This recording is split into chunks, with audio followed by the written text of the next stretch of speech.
Hello, hi everyone, જય શ્રી કૃષ્ણ. સ્વાગત છે સિમીસ વ્લોગ. તો આજે અમે આવી ગયા છીએ ગામડે, અમારા મૂળ ગામ જસાપરમાં દિવાળીનો ફેસ્ટિવલ ઉજવવા માટે. તો આજે હું તમને મારા વ્લોગમાં બતાવીશ કે ગામડે દિવાળીનો ફેસ્ટિવલ કેવી રીતે ઉજવવામાં આવે છે. અને અમારે આજે 5 વાગ્યાની બસ હતી જામનગરથી જસાપરની. તો અમે સાંજે 8 વાગે અમે ગામડે પહોંચી ગયા છીએ જસાપરમાં. અને જમી કરીને ફ્રી થઈને હું બેસી ગઈ છું ધનતેરસની રંગોળી કરવા માટે. અને ગામડે એવું હોય છે કે આજુબાજુવાળાને ત્યાં બી નાનો પ્રસંગ હોય કે કોઈ પણ બેસવા આવ્યું હોય છે તો આડોશ પાડોશના બધા લેડીઝો એકસાથે એકઠા થઈ જાય છે.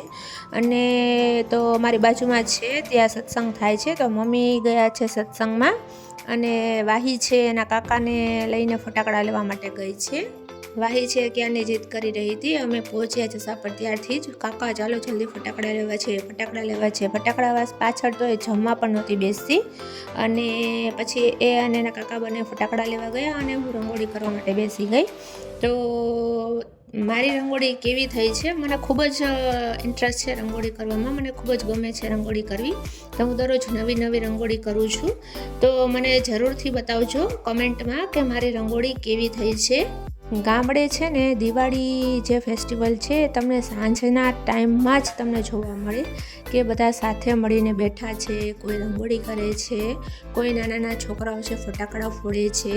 કારણ કે ગામડામાં અમે છીએ ખેડૂત છીએ, તો સવારથી સાંજ કોઈને ટાઈમ નથી રહેતો. વાડીએ જવાનું હોય છે, પાણી વારવાનું છે, કોઈને નીંદવાનું હોય છે, કંઈ પણ ખેડૂતનું કામ હોય એ બધા સવારથી સાંજ કામ કરે છે, એટલે સાંજે ફ્રી હોય છે. એટલે ગામડામાં છે સાંજે જ દિવાળીનો જે ફેસ્ટિવલ છે એ ઉજવણી કરીએ છીએ. અને સિટીમાં કેવું હોય છે કે તમારા જે ઘર હોય છે રોશનીથી શણગાર્યા હોય છે અને ઘરે મહેમાનો આવવાના ચાલુ થઈ જાય છે અને અનેક પ્રકારના મુખવાસો છે, નાસ્તાઓ છે, એવું કરાવે છે. અને સિટીમાં છે એ આવી રીતે સેલિબ્રેશન એટલા માટે કરે છે કારણ કે લોકો નોકરિયાત છે અને ફ્રી હોય છે એ ટાઈમમાં, કારણ કે એને રજાઓ હોય છે. અને ગામડે છે દિવાળીના તહેવાર ઉપર જ એ લોકોને કોઈને વાવણી હોય છે, કોઈને માંડવી નીકળતી હોય, એવી રીતના સિઝન હોય છે. એટલે એ લોકો તહેવાર ઉપર જ વાડીએ કામ કરવામાં બિઝી થઈ જાય છે. એટલે ગામડે એ લોકો સાંજે ફ્રી હોય છે તો સાંજે જ એવી રીતના ફેસ્ટિવલ ઉજવે છે. અને અમે પછી દિવાળીના દિવસે બધા એકસાથે મળીએ ભેગા થયા હતા, તો કીધું કે ચાલો આપણે ઢોસા ખાવા માટે જઈએ. તો અમે બધા આજુબાજુના બધી ફ્રેન્ડ છે સાથે મળીને અમે અમારા બાજુનું ગામ છે જે જામકંડોળા, ત્યાં આવેલું છે બાલાજી ઢોસા પાર્લર, તો અમે ત્યાં ઢોસા ખાવા માટે આવ્યા છીએ. અને મેં જીની રોલ મંગાવ્યો હતો. તો વાહી કે મારે ઢોસો નથી ખાવો મમ્મી, મારે મંચુરિયન ખાવું છે. તો પછી વાહી માટે મેં મંચુરિયન મંગાવ્યું.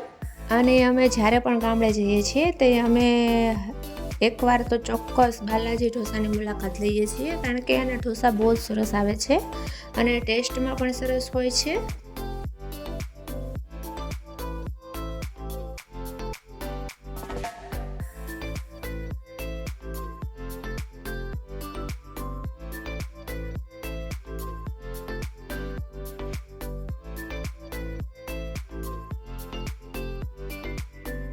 અને હવે થોડીક પેટ પૂજા થઈને અમે ઘરે આવ્યા. અને ઘરે આવીને વાહી કહે છે ચાલો હવે આપણે ફટાકડા ફોડીએ.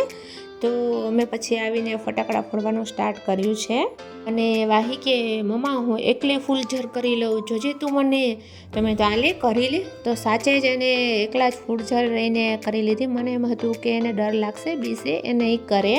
અને પછી તો એને ફટાકડા ફોડવાની એટલી મજા આવી કે મમ્મી ચાલો આપણે ફૂલઝર કરીએ. ફૂલઝર, ભમચક્રી અને બટરફ્લાય જેવું સમથિંગ કંઈક લઈ આવી હતી, તો બટરફ્લાય કર્યું.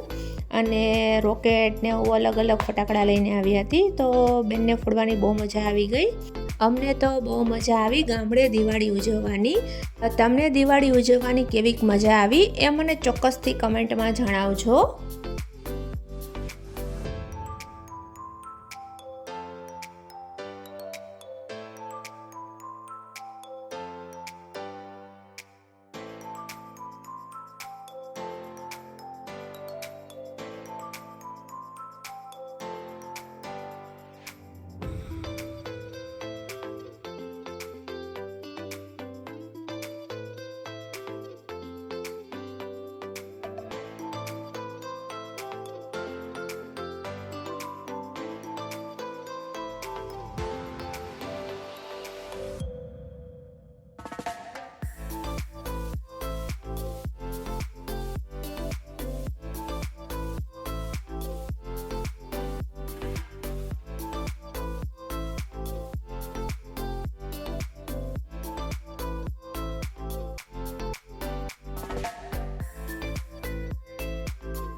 તો ચાલો આપણે મળીએ મારા નેક્સ્ટ વ્લોગમાં.